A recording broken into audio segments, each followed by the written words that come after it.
तो जैसा हम जानते हैं कि जो इंटरनेशनल ट्रेड्स होते हैं उनमें हर जगह यूएस डॉलर ही यूज होता है बेसिकली। और कोई भी इकोनॉमी जब हम देशों की बात करते हैं तो वो चलती ही इसी भरोसे पे है, क्योंकि ज़्यादातर सभी के सभी लोग यूएस डॉलर का ही यूज़ करते हैं। और अभी अगर हम लोग इंडियन रुपी के इंटरनेशनल यूज़ की बात करें तो वो अभी भी इतना भरोसेमंद नहीं हुआ है इंटरनेशनली कि उसको लोग एक्सेप्ट कर सकें ज़्यादातर कंट्रीज। हम देखते हैं कि आईएमएफ की भी जो करेंसी बास्केट है उसमें कहा जाता है जितनी भी स्ट्रॉन्ग करेंसी आईएमएफ उनमें डाल के रखता है, तो उसमें भी इंडिया की करेंसी को उसने डाल के नहीं रख रखा है।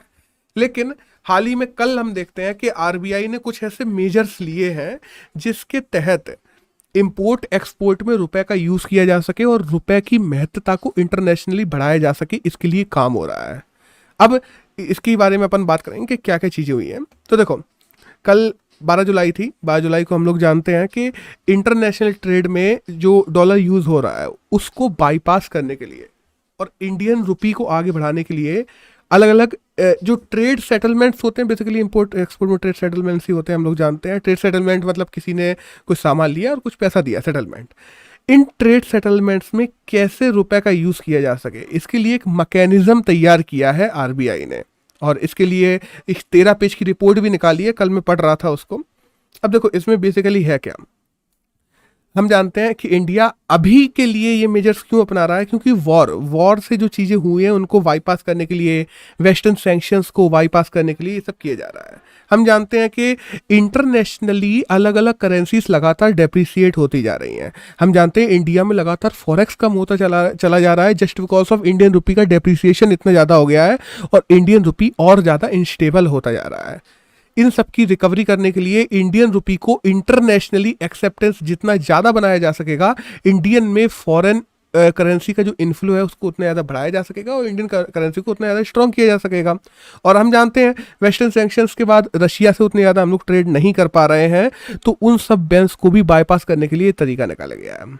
अब देखो है क्या है ये कि आरबीआई से अब ये मतलब होंगे कैसे ट्रांजैक्शन की बात करें तो आरबीआई से पहले बैंकों को लेने पड़ेगी परमिशन इंटरनेशनल सेटलमेंट्स की। जैसे मान लो एक बैंक है इंडिया में एसबीआई और मान लो दूसरी बैंक है वहां पे रशिया में मान लो बैंक है, तो उन दोनों बैंकों को पहले लेनी पड़ेगी आरबीआई से परमिशन। बिना परमिशन के वो लोग नहीं कर सकते।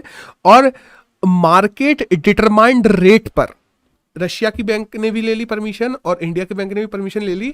मार्केट डिटरमाइंड रेट पर वो लोग रुपए में लेन देन कर सकेंगे।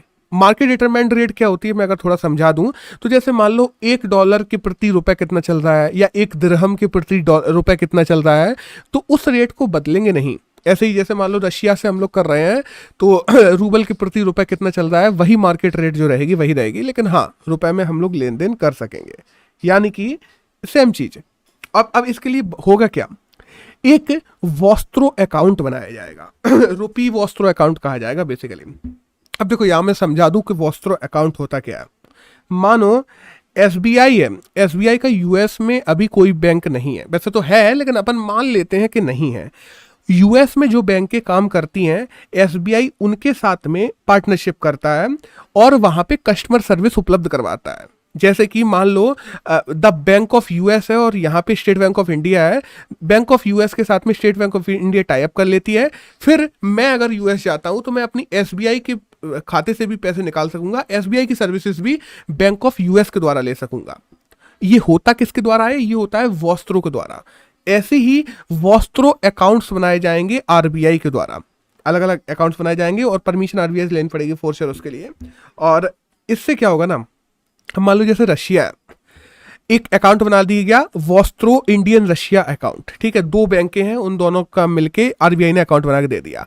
अब मानो इंडिया में एक डीलर बैठा है, रशिया में एक डीलर बैठा है।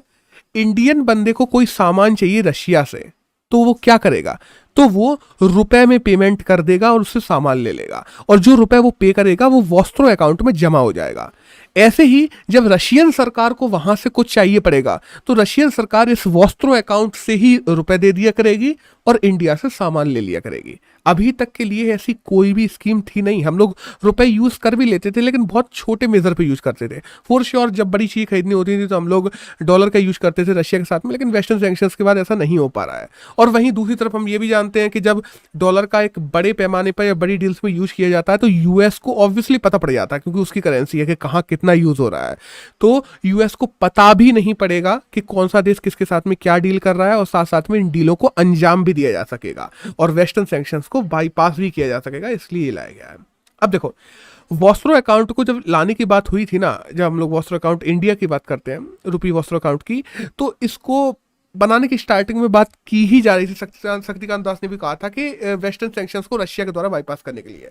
लेकिन अभी कहा जा रहा है कि इंटरनेशनली 13 से ज्यादा ऐसे देश हैं जो इंडिया के साथ वॉस्त्रो अकाउंट बनाने के लिए तैयार है, चालू होते ही। तो इसको 11 तारीख को लॉन्च किया गया है बाय द वे, रिसर्च पूरे पेपर्स को, जो अनाउंसमेंट पेपर है आरबीआई के द्वारा, और इनको शुरू कर दिया जाएगा 15 जुलाई से। तो 15 जुलाई से वॉस्त्रो अकाउंट्स बनने लगेंगे और अच्छा ही है, क्योंकि देखो अगर देश इंटरनेशनली इंडियन रुपी में ट्रांजैक्शन करने लगे ना तो उनका सीधा प्रभाव हमारे इंडियन करेंसी भी पड़ेगा और इंडियन जीडीपी भी पड़ेगा। क्योंकि सीधी सी बात है, जो इन्वेस्टर्स हैं वो भागेंगे नहीं, इंडियन करेंसी इंटरनेशनली स्ट्रांग होती चली जाएगी और ज़्यादा एक्सेप्टेबल और रिकॉग्निजेबल हो जाएगी।